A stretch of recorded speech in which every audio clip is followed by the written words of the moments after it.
সেই শিক্ষকদের সম্মান আজ ধুলোয় গড়াগড়ি খাচ্ছে। এই অযোগ্য মুখ্যমন্ত্রীর জন্য একটা গোটা প্রজন্ম শেষ হয়ে গেল আজকে। দেখুন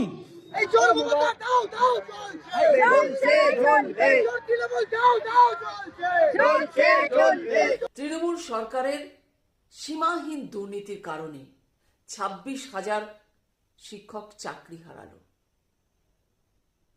এই 26,000-এর মধ্যে যারা যোগ্য তাদের চাকরি যাতে বহাল থাকে সেই কারণে কিন্তু অনেক সংগঠন আজ রাস্তায় নেমেছে, প্রতিবাদ করছে। সেই মতো এসইউসিআই, কমিউনিস্ট পার্টির এসইউসিআই তারা আজ রাস্তায় নেমেছে।